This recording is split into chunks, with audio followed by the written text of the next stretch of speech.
CEAP, Centro Espírita Altivo Panfiro. Uma casa de amor. Bom dia a todos os nossos ouvintes, os que estão presentes aqui conosco e os nossos queridos que se encontram nas redes sociais. Aqui nos reunimos mais esse domingo para o estudo, agora nesse horário, do livro Parábolas e Ensinos de Jesus, de Caibar Schutel.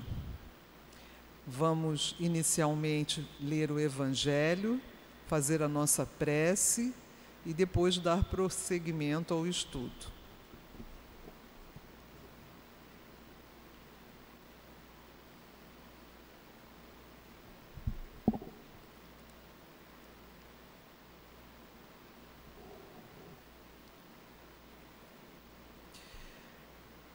Bem-aventurados os que têm o coração puro, é o capítulo 8 do nosso Evangelho segundo o Espiritismo.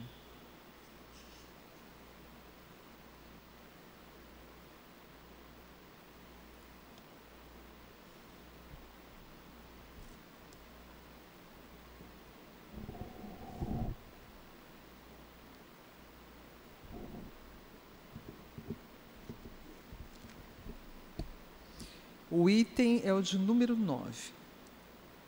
Enquanto Jesus estava falando, um fariseu o convidou para ir jantar em sua casa. Tendo entrado ele, pôs-se à mesa.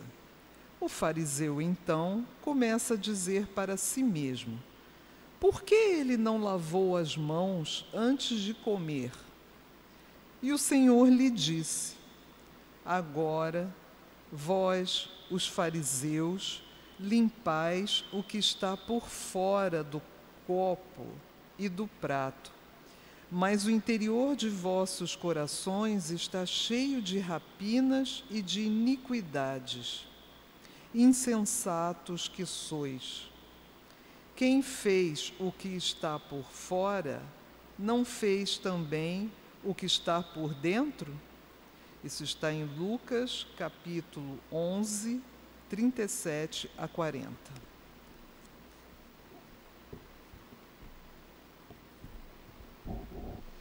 Elevemos nossos pensamentos ao nosso amado Mestre Jesus, a Deus nosso Pai, em agradecimento por aqui estarmos nessa casa de amor, e vamos pedir o auxílio da espiritualidade amiga que já se encontra junto de nós, a sustentação necessária, que possamos estar atentos ao estudo do nosso livro para aprendermos mais e mais e dessa forma podermos praticar esses ensinamentos em nossas vidas.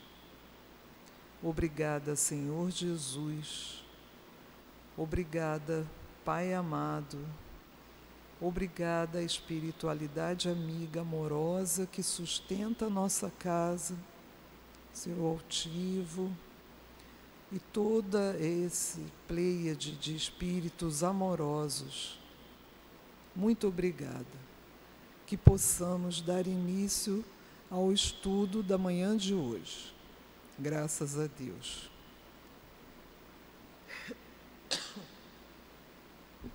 Desculpe.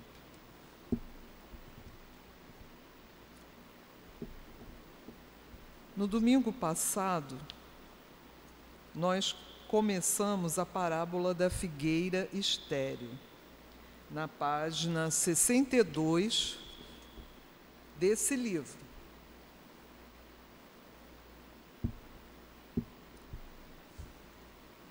Nós demos início, lemos a parábola e chegamos aqui à página 64.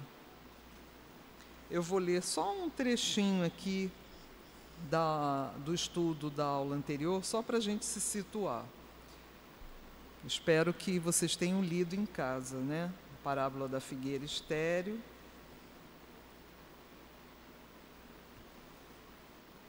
Então,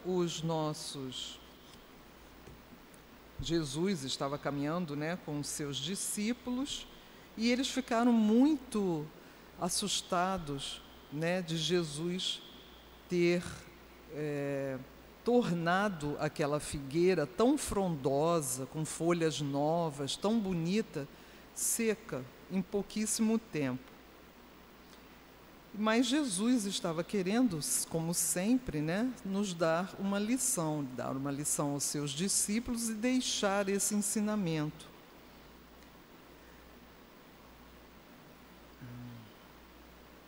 A figueira não dava fruto, porque sua organização celular era insuficiente ou deficiente.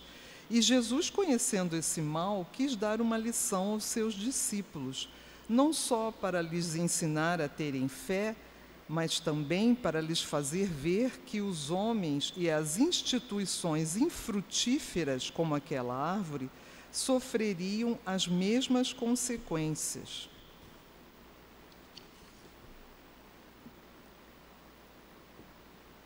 O que precisamos da árvore são os frutos. O que precisamos da religião são as boas obras. Então, Jesus deu um exemplo vivo a eles, né, um exemplo prático, mas a intenção era mostrar a todos nós, aos seus discípulos na época, que não adianta você ter, né, você ser uma árvore frondosa, cheia de folhas, muito linda, toda adubada, que não nos traz nada de interessante, não nos ensina nada. E é isso que ele disse: o que precisamos da religião são as boas obras, assim como a figueira não dava frutos, uma religião, né, toda adubada, né, fazendo comparação com a árvore, toda enfeitada, toda glamurosa, com dogmas, com mistérios e tudo mais, mas não trazem aos seus discípulos, às pessoas que a seguem, aquilo que realmente é necessário à evolução das pessoas.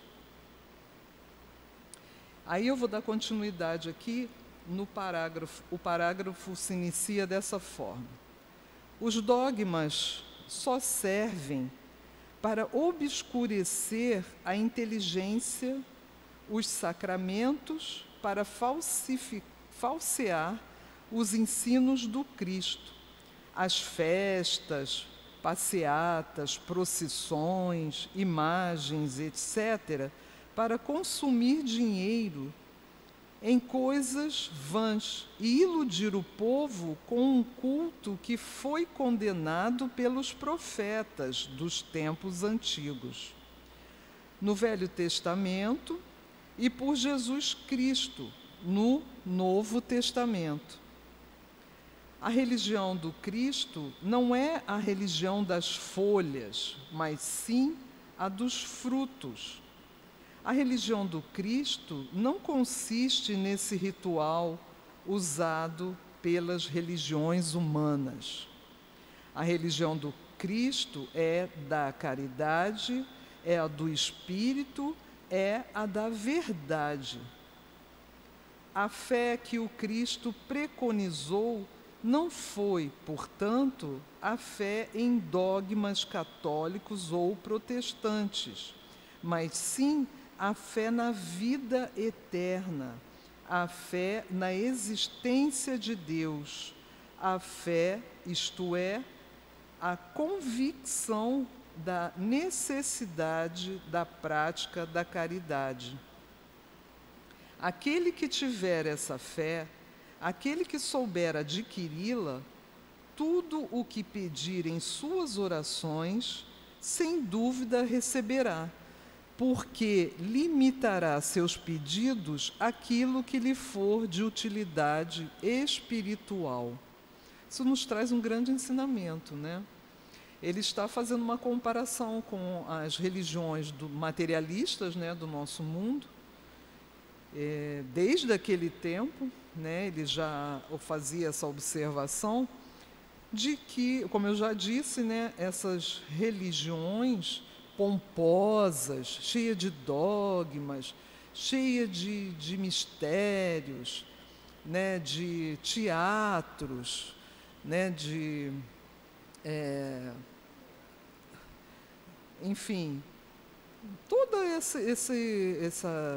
essa postura, né, com muito dinheiro, templos pomposos, cheio de ouro, isso tudo chama atenção. Mas a pessoa vai seguidora dessas religiões, o que elas aprenderam? Será que ali eles estão realmente transmitindo os ensinamentos de Jesus? Aquilo que Jesus realmente considera importante a nós?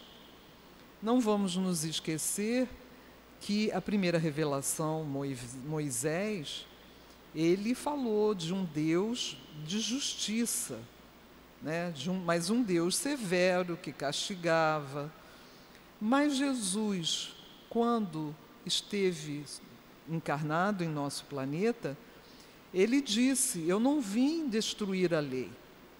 Ele veio só dar uma nova noção àquela lei. A lei é a mesma, mas ele nos mostrou uma outra forma de enxergarmos aquela lei. Deus foi mostrado a nós por Jesus como o nosso Pai. Deus é amor. Então, a misericórdia, tudo é possível àquele que perdoa, que faz caridade, que auxilia aos outros, que quer se transformar, que olha para si mesmo e vê as suas imperfeições. Porque, normalmente, a pessoa está sempre olhando as imperfeições do outro, né? Vai me ajudar? Ah, que bom. A nossa amiga Sandra vai nos ajudar. Que bom.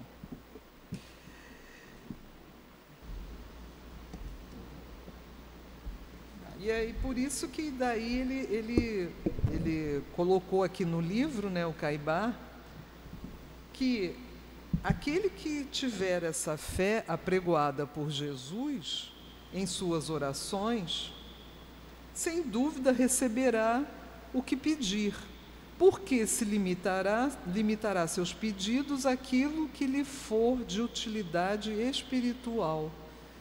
Não adianta a gente ficar pedindo: eu quero ganhar dinheiro, eu preciso daquele emprego, eu queria tanto aquele vestido. A gente tem que pedir, né? O importante é você pedir o equilíbrio, a paz de espírito, né? A transformação, a serenidade, para que a gente possa cumprir com todas as nossas obrigações nesse mundo, porque temos muitas, cada um de nós temos nossas missões na Terra. Em cada encarnação, nós temos que cumprir algumas missões que nós prometemos cumpri-las quando aqui estivéssemos. E muitas vezes a gente se perde. Não é isso, Sandra? Tem alguma coisa a acrescentar? Não? Então pode continuar aí. Utilidade espiritual. Assim como se tornará... Espera aí. Agora no meio. Assim como se tornará apto a secar figueiras, dessas figueiras que perambulam nas ruas seguidas de meia dúzia de bajuladores, dessas figueiras, como as religiões sem caridade, que iludem incautos com promessas ilusórias e com afirmações temerosas sobre os destinos da alma. A figueira sem frutos é uma praga no reino vegetal. assim como os egoístas e avarentos são pragas na humanidade. E as religiões humanas são pragas prejudicialíssimas à seara do Senhor. Não dão frutos, só contêm folhas. Ele está fazendo sempre uma comparação com a árvore, né? E é isso mesmo, né? E é exatamente isso. São uma praga. Por quê? Porque eles não trazem informações, eles não trazem a verdade, os ensinamentos do Mestre, que são tão belos, né? Tão simples na compreensão. E eles dizem que não, que isso é um mistério, é um dogma, que fica só para eles esse conhecimento, né? Aí ele fala que a figueira é uma praga no reino vegetal. Uma praga porque, se ela é uma figueira, a gente espera que ela dê frutos. E ela não dá frutos. E aí ele está comparando as religiões humanas, que também são pragas, porque não dão frutos. Eles não conseguem transformar seus seguidores. As pessoas ficam ali, fazem todos aqueles gestos, aquelas, eu não sei nem lembro do nome, mas ficam ali naqueles salões enormes, saem de lá sentindo que cumpriram um dever, mas voltam para as suas vidas sem ter nada na cabeça, não fico pensando, poxa, realmente eu estou agindo mal, a pessoa continua sendo ela mesma. Eles não ajudam a pessoa a se modificar, a entrever suas imperfeições. Vamos continuar. Estudada pelo lado científico, a parábola é um portento. Portento é milagre, prodígio. Porque, de fato, Jesus, com uma palavra, fez secar a figueira. Nenhum sábio da terra é capaz de imitar o Mestre. É verdade. Encarada pelo lado filosófico, a lição da figueira que secou é um aviso do que vai acontecer aos homens semelhante à figueira, sem frutos, e às religiões que igualmente só têm folhas. Então, o que ele está dizendo? Aquilo que não estiver de acordo com os seus ensinamentos, com as leis divinas, elas vão sumir, vão desaparecer, vão cair no ridículo, vão ser atacadas pelos seus seguidores. Porque chega uma hora que aquilo não traz nada, não muda nada, né?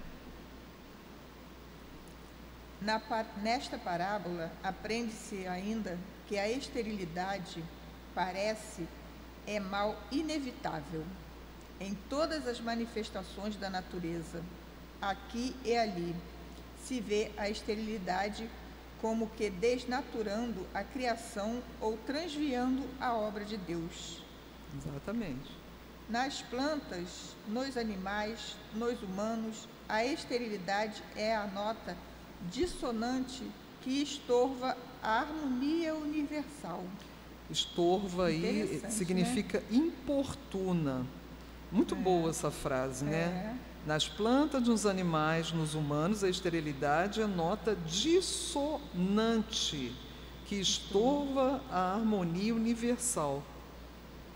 Né? Então, a esterilidade das coisas, ela está contra as leis naturais, as leis divinas, e atrapalha, importuna. É isso que quis dizer aqui. Atrapalha o progresso. Qualquer coisa que é estéril, que não renda nada, atrapalha o progresso. Atrasa, né? Atrasa o progresso dos seres. Na ciência, na religião, na filosofia, até na arte e na mecânica, o ferrete da esterilidade não deixa de gravar o seu sinal infamante. Infamante. Deixa eu dar uma ajuda aí para o pessoal. O ferrete da esterilidade. O ferrete é um instrumento de ferro que é colocado em brasa para marcar os escravos. Então, está dizendo que Na ciência, na religião, na filosofia, até na arte e na mecânica, o ferrete da esterilidade não deixa de gravar o seu sinal infamante. Então, se não há obras, né, vai ficar marcado aquilo como uma coisa que não presta, que não serve para a evolução, para o desenvolvimento do ser. Acontece, porém, que chegado o tempo propício, a obra estéril desaparece para não ocupar inutilmente o campo de ação onde se implantou. A figueira estéril da parábola é a exemplificação de todas essas manifestações anômalas que se desdobram às nossas vistas. Para não sair do tema em que devemos permanecer, que constitui o objeto deste livro, vamos comparar a figueira estéril com as ciências humanas e as religiões sacerdotais. Ele está o tempo todo comparando, vocês estão vendo, né? Então, a figueira imensa, ele vai falar isso aqui adiante, a figueira imensa no terreno, frondosa, maravilhosa, que não dá fruto, o dono do terreno, né, o agricultor, ele não vai querer aquela árvore no pomar dele. Ela não serve, ela está ocupando espaço e não dá frutos.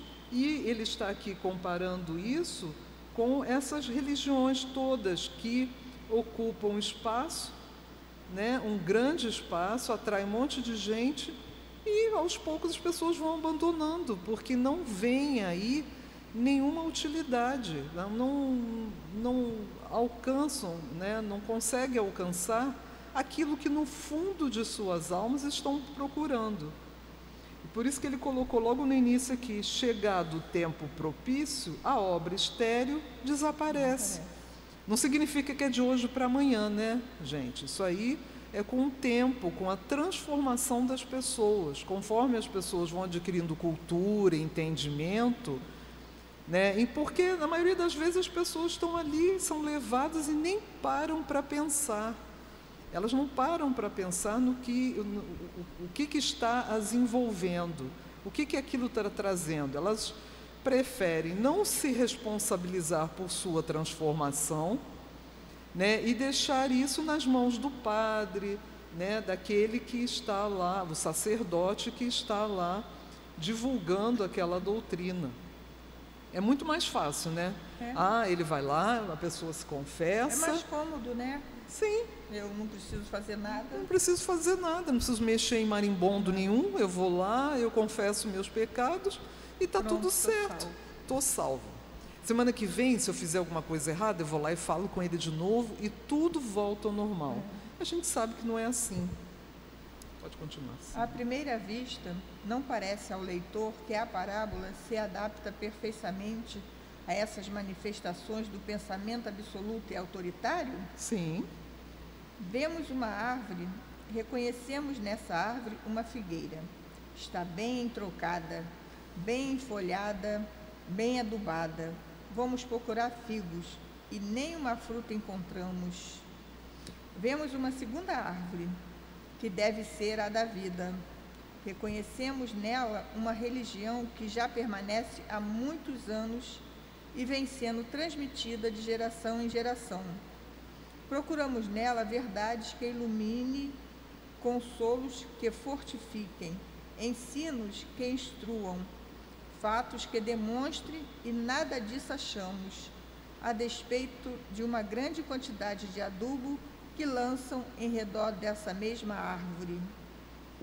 O que falta ao catolicismo romano para assim se encontrar desprovido de frutos? Falta-lhe, porventura, igrejas, fiéis, dinheiro, livros, sabedoria? Pois não tem ele seus sacerdotes no mundo todo, suas catedrais pomposas, seus templos? Não tem ele com o seu Papa a maior fortuna que há no mundo, completamente estéril, quando deveria converter esse tesouro que os ladrões alcançam naquele outro tesouro do Evangelho, inatingível aos ladrovazes e aos vermes? Não tem ele milhões e milhões de adeptos que sustentam toda a sua hierarquia? Então, esses ladravazes são ladrões, né? É fácil da gente compreender. Ele está fazendo uma comparação com tudo isso, toda essa riqueza da igreja em adubo. Ele não tem esse adubo, não tem vários sacerdotes espalhados pelo mundo inteiro. Ele não tem as igrejas, as capelas, as grandes catedrais. Ele tem a ferramenta para pregar os ensinamentos do Cristo. Mas não é assim que acontece. Por que não pode a igreja dar frutos demonstrativos do verdadeiro amor que é imortal?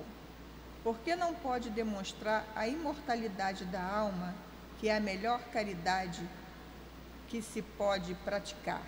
Pois é, gente, isso aí é a grande libertação que o Espiritismo nos trouxe. A nossa doutrina, a primeira coisa que ela nos ensina é que a gente não morre, que nós reencarnamos, que nós temos oportunidade de nos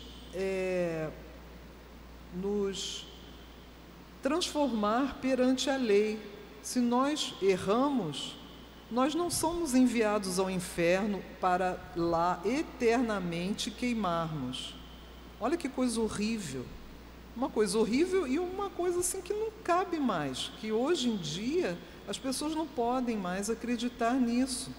Isso é uma forma de poder, né? De controlar, coagir as pessoas, né? A gente tem que compreender que depende de nós. A responsabilidade de nossa transformação não está nos sacerdotes. Não é Deus que vai nos transformar, somos nós mesmos. E para isso Deus nos deu inteligência, enviou Jesus, seu Filho, para nos ensinar, para nos mostrar, nos libertar dos grilhões dessas religiões que só nos prendem e nos transformam em seres incapazes de dar um passo adiante. E o que diremos dos seus ensinos arcaicos e irrisórios, semelhantes às folhas enferrujadas de uma figueira velha? Do seu dogma do inferno eterno, do seu artigo de fé sobre a existência do diabo, dos seus sacramentos e mistérios tão caducos e absurdos que chegam a fazer de Deus um ente inconcebível e duvidoso? Exatamente, né? Se a gente for prestar atenção nesses dogmas, a gente fala assim, mas como assim? Que Deus é esse? Né? É o que eu acabei de falar. Ele explicou aqui para a gente de uma forma mais profunda. E assim como é a religião, é a ciência de homens, desses mesmos homens que, embora completamente divergentes dos ensinos religiosos dos padres, por preconceito e por servilismo, andam com eles de braços dados, como se crescem na fé pregada pelos sacerdotes. Essa ciência terrena que todos os dias firma e todos os dias se desmente. Essa ciência que ontem negou o movimento da terra e hoje o afirma, que preconizou a sangria para depois condená-la, que proclamou as virtudes do emético para anos depois execrá-lo como um deprimente que hoje, de seringa em punho, transformou o homem num laboratório químico para amanhã ou depois condenar como desumano esse processo. É interessante como esse trecho aqui é tão presente na nossa vida de hoje, né? É isso mesmo. Foi dito, foi escrito há tanto tempo, mas é exatamente isso. Só uma observação aqui.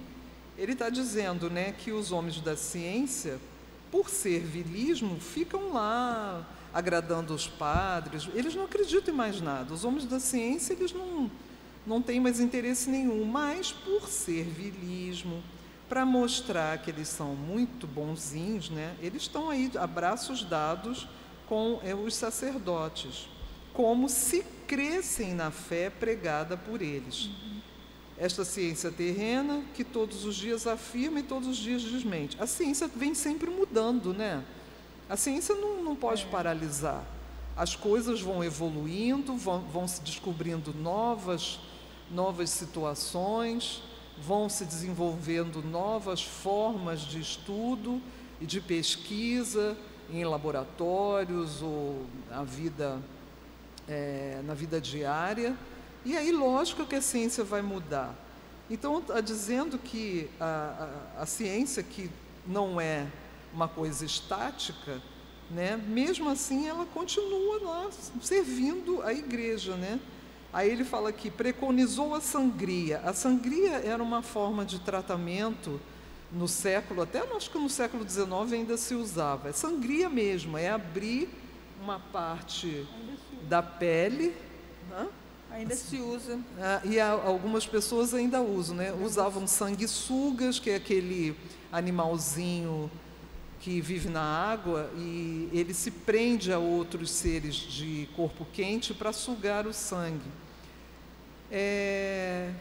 A gente sabe que em alguns casos é até de utilidade, mas só que antigamente era uma coisa assim absurda. Eles abriam cortes profundos, a pessoa sangrava e muitas vezes acabavam morrendo de anemia, porque fazia uma sangria em cima da outra e não é assim, né? Depois ele fala, proclamou as virtudes do emético. Eméticos são vomitórios, são elementos que fazem você vomitar. Você está assim, você tem que vomitar. E aí te dava um monte de substâncias que causavam o vômito. E assim a pessoa ia ficar curada, imagina. Anos depois, eles execraram como deprimente. Então, a ciência ela vem evoluindo, né? E vem descobrindo que as coisas melhores podem ser feitas. E ele disse aqui, e hoje, de seringa em punho, transformou um homem num laboratório químico para amanhã ou depois condenar como desumano esse processo. Eu acho que isso faz muita gente pensar no que nós vivemos há pouco tempo, né? Pode continuar, Sandra. O que falta ciência para solucionar esse problema da morte, que lhe parece como fantasma funesco. Faltar-lhe-á adubo, mas não está aí tantos sábios? Não tem ela recursos disponíveis para investigação e experiência? Não lhe aparecem a todos os momentos fatos e mais fatos de ordem supramateriais, metamateriais para serem estudados com método? Sim. Senhor, está vencido o tempo que concedestes para que cavássemos em roda da árvore e deitássemos adubo para alimentar e fortificar suas raízes. Ela não dá mesmo frutos e os adubos que temos gasto só têm servido para tornar a árvore cada vez mais frondosa e enfolhada, prejudicando assim o já pequeno espaço de terreno. Manda cortá-la e recomenda a teus servos que não só o façam, mas que também lhe arranquem as raízes. Ela ocupa terreno inutilmente. Em 3 dias faremos nascer em seu lugar uma que preencha os seus fins, e tantos serão seus frutos que a multidão que nos rodeia não vencerá apanhá-los. É interessante, né? Está dizendo aqui, Senhor, acaba com a esterilidade dessas seitas, né? Ele está fazendo uma comparação o tempo todo falando da árvore, mas é isso, ocupa espaço e só traz materialismo, não o conhecimento que realmente nós todos precisamos. Aí ele diz, arranca tudo, em 3 dias faremos nascer em seu lugar uma que preencha os seus fins, que é de trazer os bons frutos, as boas obras a todos nós. Mas a ciência hoje já está mais... Já. né, já deu uns passos muito bons. Hoje né? em dia nós temos muitos médicos espíritas, já vemos assim que as pessoas estão percebendo que não dá mais para sermos, para agirmos conforme aquilo que aprendemos lá atrás, né? Uma nova necessidade está sendo utilizada por esses médicos porque não estão conseguindo alcançar da forma mecânica e robotizada que eles faziam antigamente, com tanta vaidade, né? Que os médicos se sentem seres superiores, mas não são, muito pelo contrário, eles são missionários, estão na Terra para auxiliar a todos. Aí vamos terminar esse pedacinho aí. A esterilidade é o mal incurável, que se manifesta nas coisas físicas e metafísicas. Há pessoas que são estéreis em sentimentos afetivos, outras em atos de generosidade. Outras o são para as coisas que afetam a inteligência. Por mais que se ensinem, por mais que se exaltem, por mais que se ilustrem, as mesmas permanecem como a figueira da parábola. Não há esterco, não há adubo, não há orvalho, não há água que as façam frutificar. Essas, só o fogo tem o poder sobre elas. Nossa. É bem forte, né? É bem forte o que ele falou aí. Mas é isso. O que adianta, né? Toda essa pompa e a pessoa ainda não percebeu que está perdendo tempo. Não percebeu. Não estamos aqui dizendo que parece, né, que a gente estava falando, que religiões outras não tenham aquelas pessoas extremamente caridosas. Pelo amor de Deus, não nos entendam mal. Nós estamos seguindo aqui a leitura do livro, que nos traz informações muito interessantes e profundas. Em todas as religiões existem aquelas pessoas amorosas, dedicadas. Elas já são assim, trazem assim, elas são um exemplo a todos os seus companheiros de religião, mas as pessoas não prestam muito atenção. Fulano é bobo, e ele deixa de ir para a festa para ficar ajudando os outros, ele não sei o quê, a pessoa ainda fala mal. Mas eu mesma já conheci alguns sacerdotes de extremo amor, extremamente dedicados, exemplificando, não só no falar, no jeito de ser, mas exemplificando essa escolha, né? Então não entendam isso como uma crítica às outras religiões. Elas são necessárias, as pessoas se sentem bem, né? Elas compreendem a Deus dessa forma, mas como até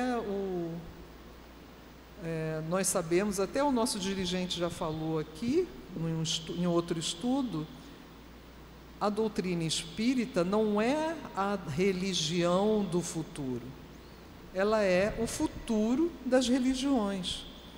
A tendência é que as religiões comecem a se transformar, porque os seus seguidores têm necessidade disso e vão aos poucos cobrando isso, e os seus sacerdotes já estão percebendo isso, né? Não todos, infelizmente, mas a transformação é lenta, né, Sandra?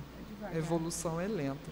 Um dia as coisas vão mudar. A gente está mais de 2000 anos ainda aqui, estacionados. Exatamente. Né? Ainda não entendemos ainda, né, o porquê de Jesus, é muito complicado. É difícil. Por mais que se estude, a gente ainda não está... Nós estamos caminhando. Estamos caminhando. Muito bem, a Sandra observou muito bem. Nós, pelo amor de Deus, não somos a religião escolhida. Nós somos os eleitos. Não é isso. Muito pelo contrário, somos muito devedores e aqui estamos estudando, buscando, procurando entender para nos transformarmos. Nós já sabemos que a morte não existe e que a mudança em mim será feita por mim mesma, mudando as minhas atitudes, meu pensamento, minha forma de ser, né? Trabalhando, ajudando, e aos pouquinhos a gente chega lá. Não significa que todos os espíritas são maravilhosos. Eu sou espírita, sou maravilhosa, eu não faço nada de errado. Não é isso, não. Entendam bem. Basta a gente lembrar que onde tem ser humano, tem complicação. Todos nós somos complicados, devedores, né? Vaidosos, orgulhosos. Todos nós temos essas imperfeições. Cabe a nós transformá-las, né? Para sermos pessoas melhores. Um dia a gente chega lá. Algumas encarnações acima, né? Já estamos melhor do que na vida passada, né? Eu acho que a gente já melhorou um pouquinho, mas melhoramos. Um dia até após o outro. Isso, é lento. Isso não se dá a saltos, não, gente. Eu entrei para a doutrina, sou um ser iluminado. Não. De jeito nenhum. Provavelmente sou assim a mais pecadora, a que mais cometeu erros no passado. Mas eu acho que eu acordei, né? Daqui não tem mais jeito, eu não tenho mais como voltar atrás. Eu preciso me transformar, eu sinto essa necessidade. Eu acho que a gente se encontrou, né? Aquela religião, né? Aquela doutrina que nos responde a tantas questões que estivemos sempre nos questionando e perguntando aos sacerdotes, e nada nos foi respondido. Agora vamos começar uma outra parábola, a parábola dos 2 filhos. Essa parábola é pequenininha, é muito interessante. Vamos dar início ao estudo dela. Um homem tinha 2 filhos. Chegando ao primeiro, disse: Filho, vai trabalhar hoje na minha vinha? Ele respondeu: Irei, senhor. E não foi. E chegando ao segundo, disse-lhe o mesmo. Porém, este respondeu: Não quero. Mais tarde, tocado de arrependimento, foi. Qual dos 2 fez a vontade do Pai? Responderam eles: O segundo, declarou-lhe Jesus. Não, o segundo. O segundo? Responderam eles. O segundo. Esses foram os discípulos, tá, gente, que responderam Jesus. Aí Jesus declarou. Declarou-lhe Jesus: Em verdade vos digo que os publicanos e as meretrizes entrarão primeiro que vós no reino de Deus. Mateus capítulo 21. Né? Isso aqui, você vê, é tão simples, né? Singelo até, mas é muito profundo, é muito interessante esse estudo aqui, dessa parábola, né? Ele tinha 2 filhos, mandou o primeiro trabalhar na vinha, ele disse: Irei, eu vou sim, e não foi, resolveu não ir. Aí ele disse o mesmo ao segundo, e o segundo disse: Não irei, eu não quero ir. Mais tarde, ele pensou no assunto, provavelmente, e se arrependeu, e foi trabalhar. E trabalhou direitinho, ajudando ao pai. Qual dos 2 fez a vontade do pai? Né? O segundo. Embora ele tenha dito ao pai: Não quero, não vou fazer, ele foi, né? E aí os discípulos entenderam que foi o segundo que fez a vontade do Pai.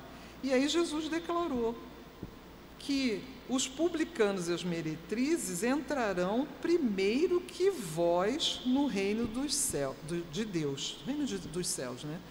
E aí você fica assim, as pessoas que leem isso assim, sem calma, sem prestar atenção, levam um susto e falam: como assim? Não é? Meu Deus do céu, então os publicanos, que eram seres execrados, e as meretrizes vão primeiro para o reino, antes de mim? Né? Que coisa mais estranha que Jesus disse. Mas aí ele vai explicar para a gente aqui em seguida. Estas duas personalidades revelam perfeitamente as suas qualidades em suas palavras e ações. O primeiro filho, convidado pelo pai a trabalhar em sua vinha, disse que ia, mas não foi. O segundo disse que não ia, mas foi.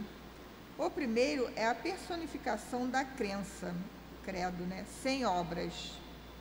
O segundo é o tipo de homem inteligente que, negando-se ao trabalho espiritual, depois de haver raciocinado e tirado suas conclusões, transformou o não em sim, não com a palavra abstrata, a crença, a obediência cega, mas por um esforço intelectual e pelas obras que deliberou fazer, trabalhando na vinha.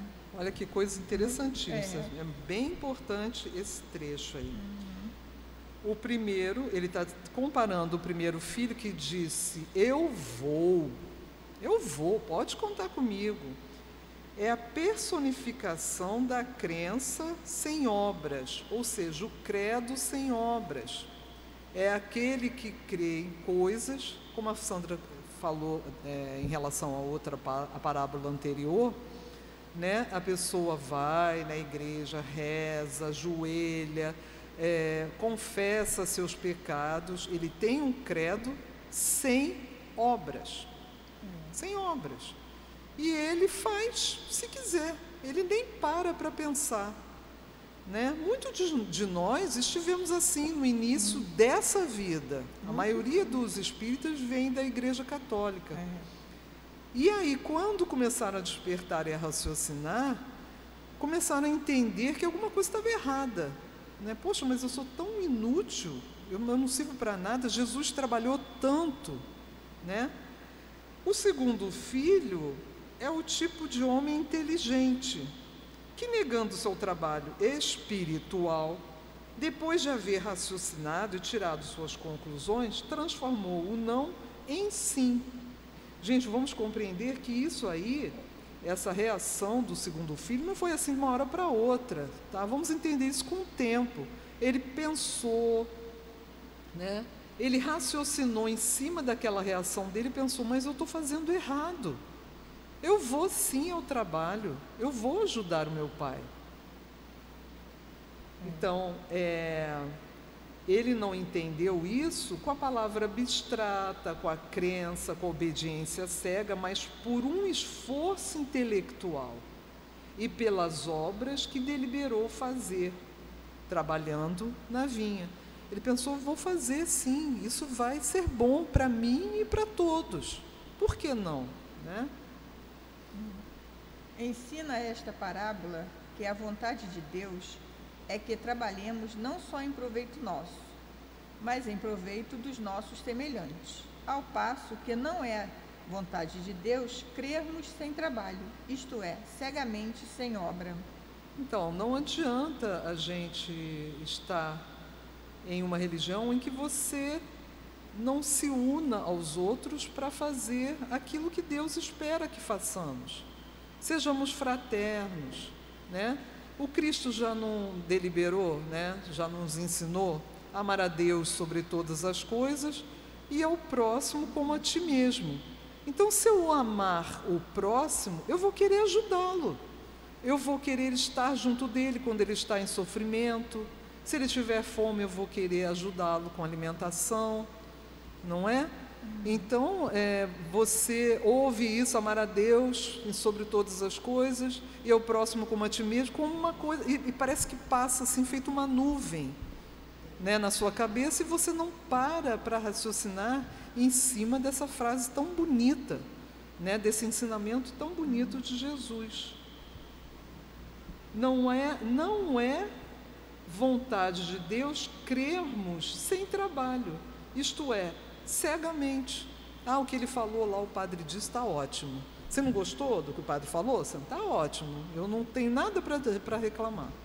E não é assim que existe. Você está cego e não está trabalhando. A crença cega é a crença dos anciões do povo, dos velhos rotineiros e dos sacerdotes, pois são estes que Jesus disse que os publicanos e as meretrizes lhes eram mais superiores, tanto assim que os precederiam no reino dos céus. Há parábolas na parte que se refere ao filho que disse, irei, mas não foi. Entende-se também como esses anciões e sacerdotes que, assumindo a tarefa de guiar para a verdade, os moços e os que lhes são sujeitos, se mantêm no exclusivismo, condenável, apagando até as almas algumas centelhas de fé que lhe foi doada. Exatamente. Enfim, o filho que tardou e disse que não ia, mas foi, entende-se como esses publicanos e meretrizes, que demoraram, como é sabido, mas, afinal, mudam de vida e se tornam, as mais das vezes, grandes obreiros da seara divina. É só a gente lembrar, quando Jesus esteve encarnado, ele trouxe os seus ensinamentos a todos, mas os sacerdotes que tinham o entendimento da lei rejeitaram. Por quê? Porque era uma doutrina em que eles teriam que se desapegar do seu poder, dos seus elementos materiais que eles tinham, a riqueza e tudo mais. Eles tinham que ter que mudar as coisas. Eles não estariam mais acima do povo. É isso que eles queriam, né? Jesus incomodava terrivelmente essas pessoas, por isso que fizeram o que fizeram. E Jesus não se preocupou com isso, não. Ele foi falar a todos, aos doentes, às meretrizes, aos publicanos. Ele trouxe os ensinamentos dele aos simples, aqueles sofridos, aqueles mais ignorantes da lei, porque a gente, como com essa parábola está nos explicando, eles provavelmente, até por conta de tanto sofrimento, de tanto pesar, eles começam a raciocinar e ficam assim, não, eu posso mudar. E temos vários exemplos, né? Como de Madalena, Maria de Magdala. Ela era considerada uma meretriz e ela foi um exemplo para todos nós de um salto evolutivo em uma vida. Ela largou tudo para cuidar dos leprosos, para se dedicar ao próximo. Ela compreendeu amar o próximo como a si mesmo. Enquanto aqueles sacerdotes empompados, né, todo lá, cheio de dogmas e não sei o que, não entenderam nada, não entenderam. E ainda execraram, né, ao nosso amado Mestre. É isso que ele está dizendo aqui. Eu entendo assim, trabalho sem obra, né, que os sacerdotes não passavam o que eles sabiam para os fiéis, porque ficava só com eles. E é a mesma coisa de um espírita entender tudo, ler tudo, ser um estudioso, mas não fazer uma caridade. Exatamente. Eu entendo isso, que não adianta nada. Eu ficar 50 anos estudando, isso, né? Sei muito, mas não passo para ninguém, não interessa, só eu que sei, eu vou ser salvo, e que se dane, né? O homem é muito egoísta ainda, né? Ainda, com certeza. É uma jornada. E é por isso que ele... Aqui eu entendo assim, né, que fala aqui das meretrizes, daquele povo mais execrado, o povo mais frágil e simples. A gente vê isso entre os pobres, né, as pessoas mais pobres, as que têm mais dificuldades. Você chega na casa dela, ela divide a comida delas com você. Enquanto muitas pessoas, você vai chegando, a pessoa esconde isso aqui, esconde. Não deixa ele ver que tem. Né? É muito triste isso, né? São comportamentos, né? Então, a pessoa simples, ela tem mais, como que eu vou dizer, abertura para esse ensinamento chegar ao coração delas. E aquelas pessoas endurecidas na pompa, né? Passam pela rua, todo mundo se ajoelha e beija a mão e não sei o quê, ele tem dificuldades de compreender. Né? Como assim eu sou como os outros? Como assim eles são meus irmãos? Né? Mas isso tudo vai mudar. Jesus tem muita paciência e vai ainda iremos passar por muitas transformações e um dia todos nós estaremos unidos fraternalmente sobre a terra. Faz a prece, Sandra, por favor.